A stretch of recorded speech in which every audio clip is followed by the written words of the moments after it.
Obviously it's built that way to generate extra working hours on every repair they carry out on the lower arm.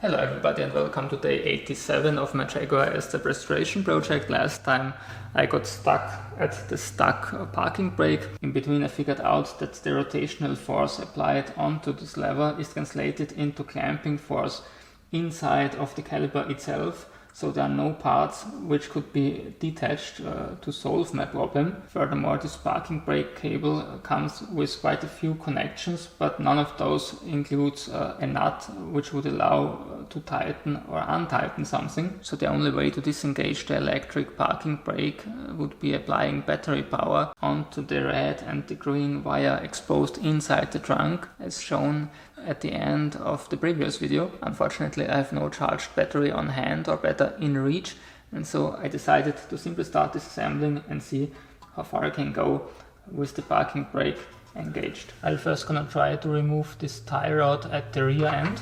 That's a 15mm hex nut, and counter holding requires a 13mm socket.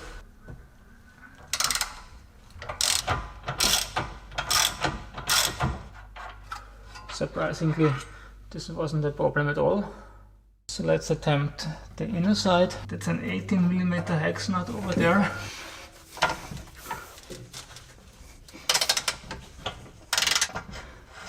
I'm afraid the whole joint was spinning. It's a 9mm hex stud sticking out on this side. Works fine, just accessibility is a little issue here, since my head is resting on the exhaust tip right now.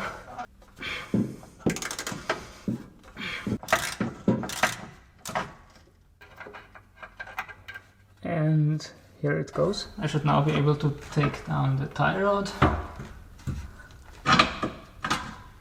Yes.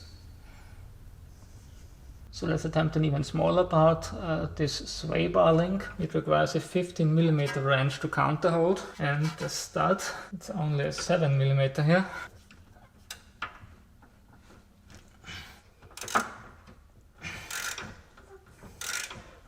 Okay, the stud isn't sticking out anymore, which is an issue because it's corroded. Maybe I can get a hold on this portion with my #1 favorite tool.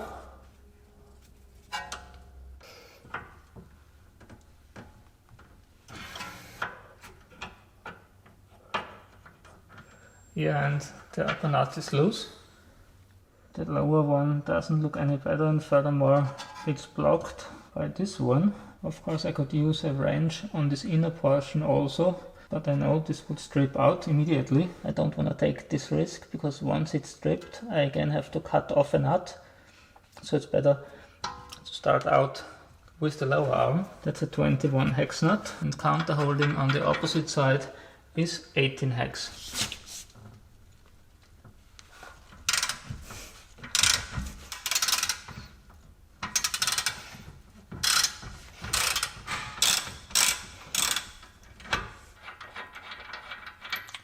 That's a self-locking nut, again with a built-in washer.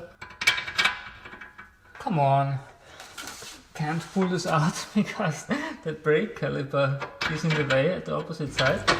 Obviously it's built that way to generate extra working hours on every repair they carry out on the lower arm. I know I can separate the caliper from the disc anyway with the parking brake applied, so I only need to unbolt the whole assembly from the wheel hub. The disc is secured on 2 of the wheel bolts, just as it was at the front. There's 2 bolts, those are 15 hex, and of course the handbrake cable is exactly in the way again. This will require a knuckle plus a short extension. That's been too long. This adapter might be the way to go. Yeah, it's moving. So the upper bolt is out and the lower is easy to access.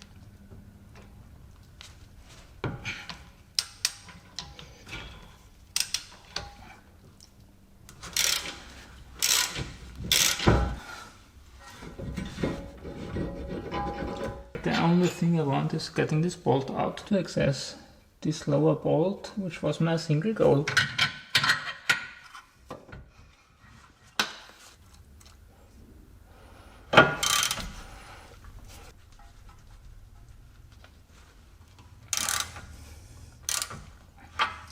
To undo this one, this must be tightened.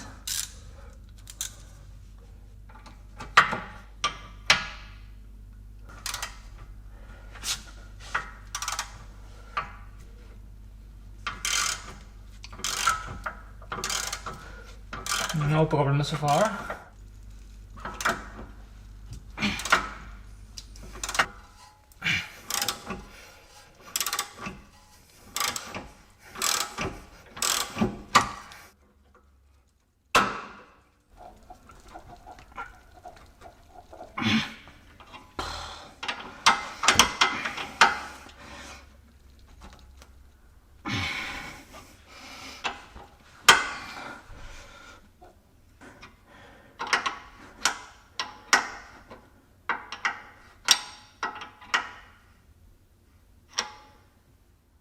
Big mistake. It's been the wrong side.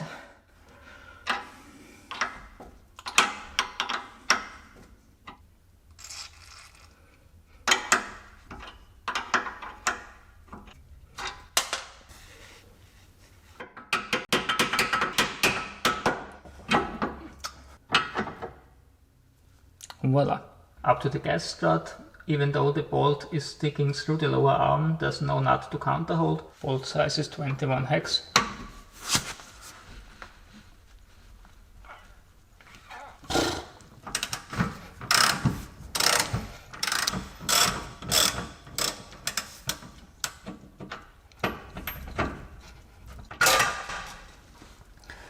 Let's attempt the lower arm's rear mounting. Did I already mention that I don't have a 21mm wrench on hand? Here I would need it again. The other side's 18 hex.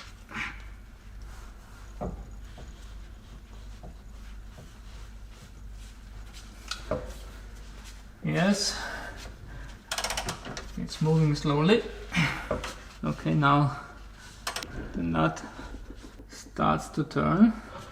No big deal. Seems it was slipping one time.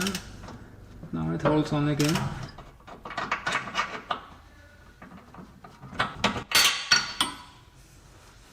Finally, the lower arm front bolt. It's the same configuration here.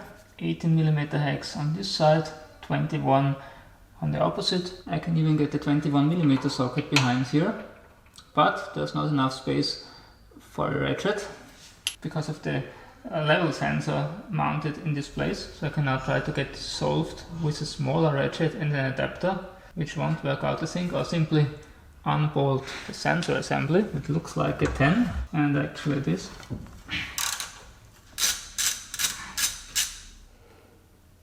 I can't believe there's a second one as well. Of course 10 grams of plastic require 2 10mm bolts.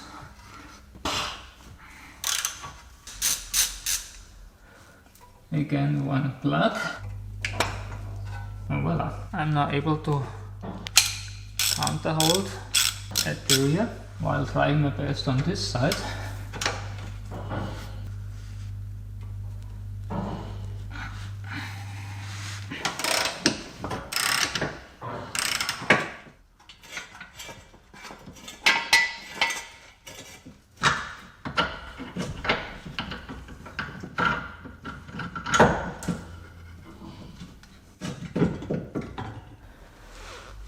And here it goes. That's it already for today. Next time I will attempt the upper portion of the rear suspension. If you enjoyed the video, you may want to give it a thumbs up, subscribe, or watch even more of my content as will be displayed on the end screen. See you back on my channel. Goodbye.